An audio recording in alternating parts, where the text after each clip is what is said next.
Fellow Americans, let me ask you the most brutal question you'll ever face. What happens when the lights go out? Not for an hour, not for a day, but for a week or a month. What happens when your fridge dies? Your stove goes cold and the food you thought you could rely on turns against you, rotting in silence, poisoning you when you're most vulnerable. You think it won't happen to you? Tell that to my neighbor Frank. He laughed when I told him to stockpile canned goods last summer. Said I was paranoid. But when the grid snapped during that storm last winter, I watched his family panic. They ate spoiled chicken on day 2. By day 3, his kids were sick, vomiting, dehydrated, and he had no way to call for help. That's not inconvenience, that's collapse. And here's the cold truth.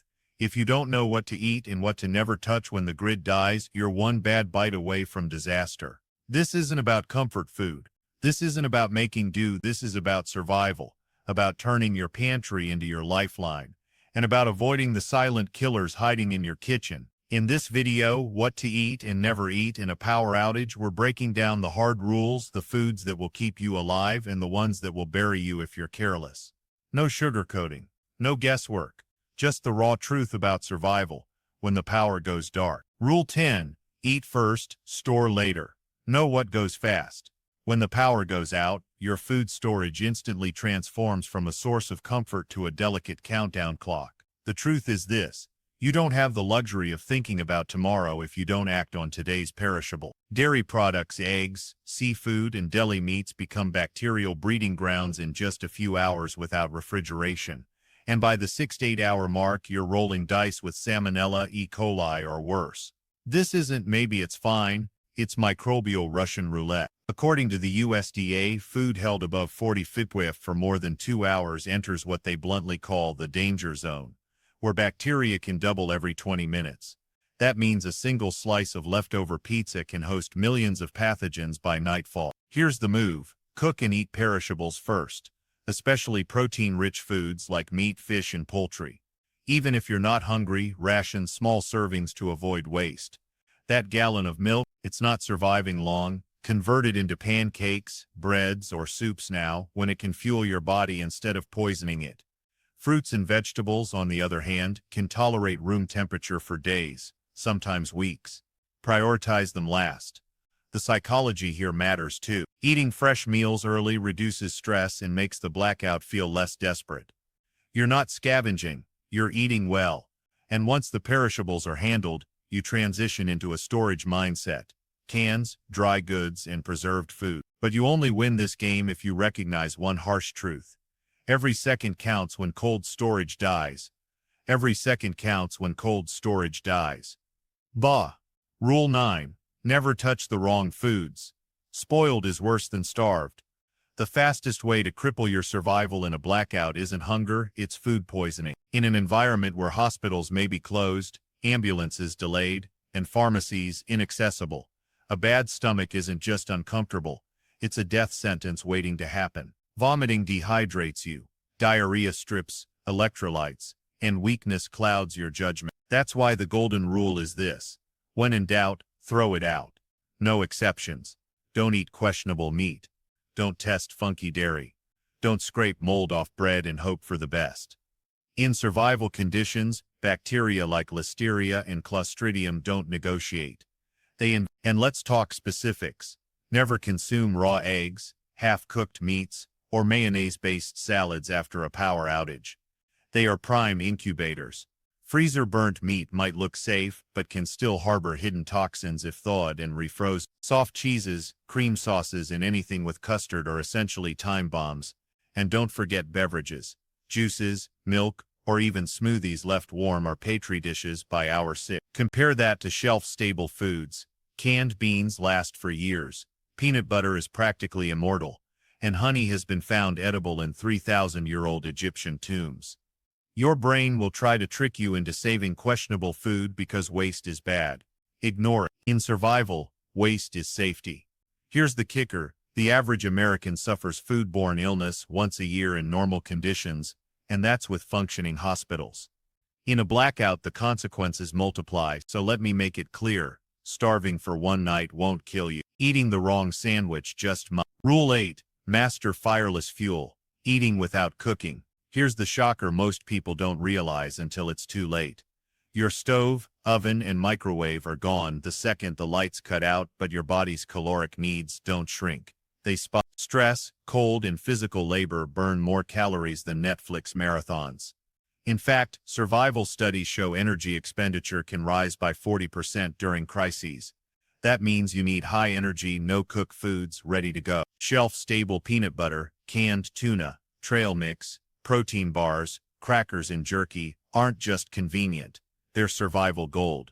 Each one packs protein, fat, and carbs into an easy-to-digest form that requires zero.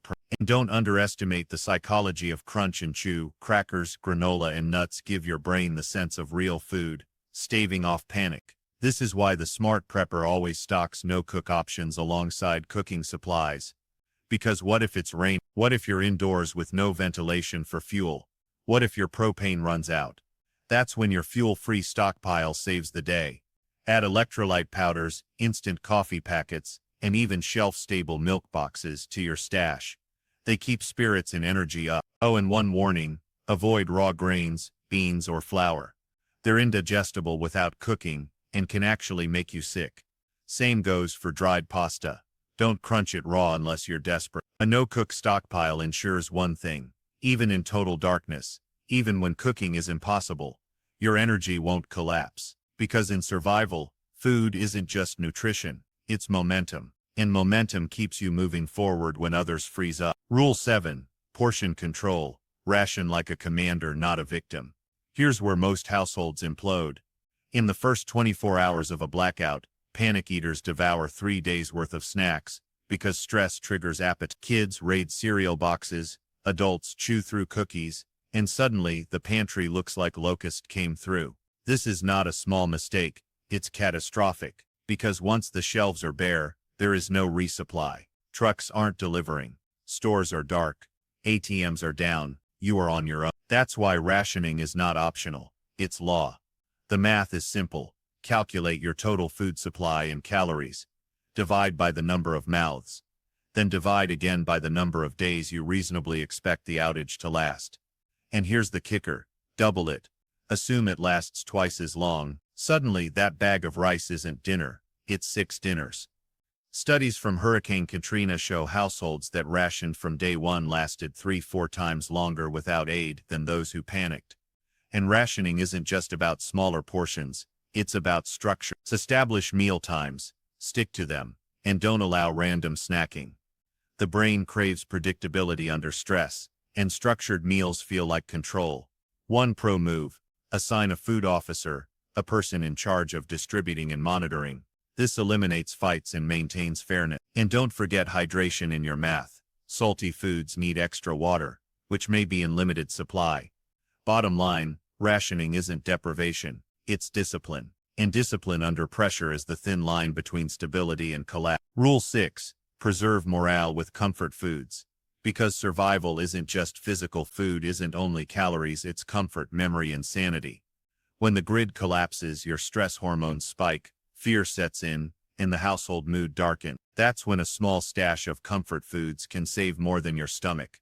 They can save morale. Studies in crisis psychology show that familiar foods trigger serotonin and dopamine releases, easing anxiety and restoring a sense of normalcy. Think about it: a simple chocolate bar shared in the dark, a pack of cookies for the kids, even instant hot cocoa stirred into boiled water. It transforms fear into routine, chaos into something bearable.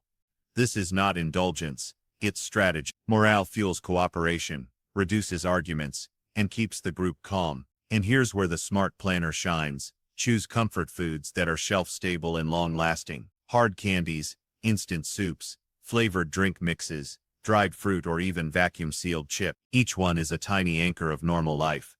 But beware of sugar crashes. Pair sweets with protein-based comfort like jerky or nuts to keep energy steady. Never underestimate this rule. After all, history proves it. Soldiers in WWI carried chocolate rations for morale, not just energy. Prisoners of war have spoken about how a single piece of candy lifted spirits for days. In blackout survival, comfort foods aren't childish. They're lifelines for mental stability. Because when the lights are gone and fear is loud, Sometimes the difference between despair and resilience is nothing more than a cookie at the right time. Rule 5. Hydration trumps hunger. Eat less, drink more. Here's the mistake that kills people faster than hunger: focusing on food while forgetting water. You can survive 3 weeks without food if you absolutely have to, but without water, 3 days and you're gone. Dehydration doesn't creep in gently. It steamrolls you. Within 24 hours of limited intake, your body's cognitive function declines. You forget things. You get irritable. You stop making smart decisions. By 48 hours you feel crushing headaches, dizziness and muscle cramp. By 72 hours you're useless, lying in a heap, unable to move. Food will not save you if your mouth feels like sandpaper. That's why every smart blackout eater knows this. Ration food to conserve water. Salty, dehydrated meals may keep you full, but they rob your body of hydration. Every handful of jerky, every salted cracker demands more water to digest. That's suicide when water is limited. Instead, lean on hydrating foods, canned fruits and juice, vegetables packed in water, even the liquid from canned beans. They're not just calories, they're hydration disguised as food. And avoid alcohol at all costs. It dehydrates and clouds judgment. The American Journal of Clinical Nutrition found dehydration reduces survival efficiency by up to 25%. That's 1/4 of your fighting chance gone. So in a blackout, when you ask, should I eat or should I drink? The answer is drink first, eat second. Because an empty stomach won't kill you tonight. A dry body just might. Rule 4. Rotate your stock. First in, first out. The brutal truth about food storage: it's a living, breathing system, not a museum. Too many people treat their prepper pantry like a shrine: stacked cans, vacuum-sealed bags, freeze-dried meals, all sitting pretty untouched for years. But here's reality. Food ages, food spoils, and food loses nutrients. That means if you don't rotate your supply regularly, you're setting yourself up for failure when the lights finally go out. The rule is simple: first in, first out. Oldest food gets eaten first, newest food goes to the back. This system ensures nothing expires and that your body stays used to the foods you're actually storing. Imagine stocking up on lentils and powdered milk, only to realize during a blackout that your family hates both, or worse, their stomachs revolt because they're not used to them. Rotation solves that. A 2020 USDA report estimated that Americans waste nearly 30–40% of their food supply annually. In blackout survival, waste is lethal, so integrate your stored foods into everyday life. Eat canned beans weekly, bake with stored flour monthly, drink powdered milk occasionally. That way your supplies stay fresh, your system stays efficient, and your family stays familiar with the taste. And here's the kicker: nutrient loss. Vitamin C in canned goods drops significantly after 2 years. Freeze-dried foods can last decades, but they're not immune. By rotating, you maintain peak nutrition. In a crisis, you don't just need calories, you need vitamins to keep your immune system strong. Bottom line, food storage isn't static.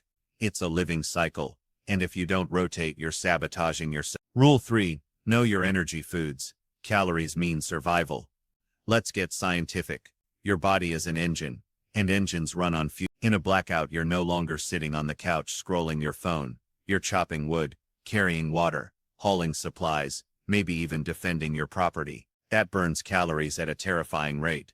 In fact, manual labor can double your daily caloric burn from 2,000 to 4,000. That means your stash of light snacks will vanish faster than you think. Survival requires energy-dense foods. Compact, calorie-packed, long-lasting. Peanut butter is king here. 2 tablespoons pack nearly 200 calories, fat for endurance, and protein for muscle repair. Trail mix, nuts and seeds punch the same way. Dense, small and powerful. Oils are another overlooked weapon. A tablespoon of olive oil holds 120 calories and can be added to rice, beans, or bread for instant fuel. Carbohydrates like rice, oats, and pasta provide the bulk calories your body craves. But don't forget fats.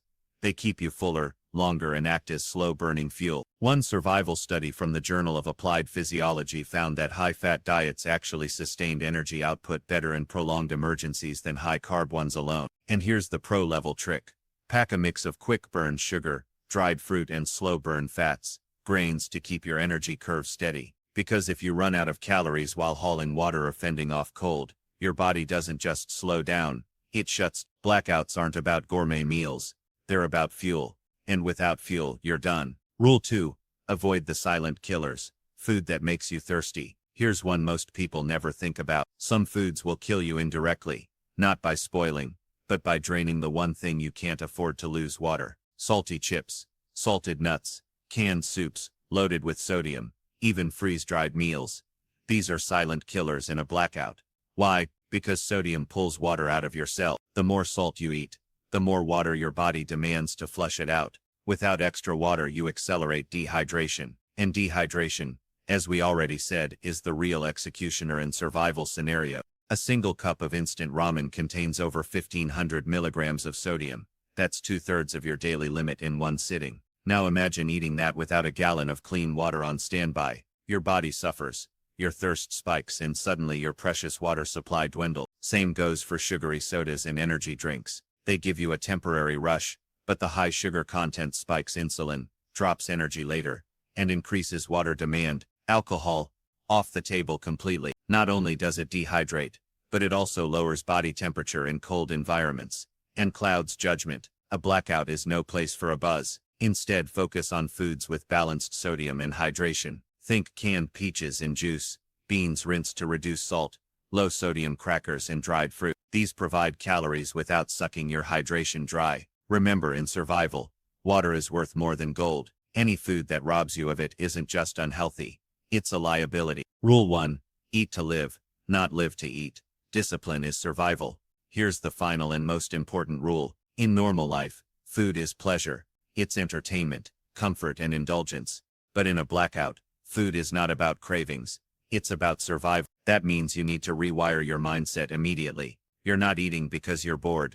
You're not eating because it's dinner time. You're eating because your body requires fuel to keep moving, thinking, and surviving. Period. Studies from survival psychology confirm that mental discipline is the greatest predictor of who thrives in emergencies. Not strength, not wealth, not even resources. The disciplined rationers outlast the impulsive eaters every time. This means portioning meals even when you want more. It means telling your kids no when they beg for extra snacks. It means reminding yourself that hunger pangs are not emergencies. They're signals your body can tolerate. And here's the deeper truth. Famine is survivable, but waste is not. The Donner Party didn't die because there wasn't food. They died because of bad planning, poor rationing, and lack of discipline. In contrast, POWs and stranded sailors have survived weeks on minimal calories because they accepted one truth: food is fuel, nothing more. So in a blackout, strip away luxury, eat with purpose, eat with control, and remind yourself every bite is not pleasure, it's power. Survival is not about being comfortable, it's about being alive tomorrow. And in the end, the only rule that matters is this: eat to live, not live to eat.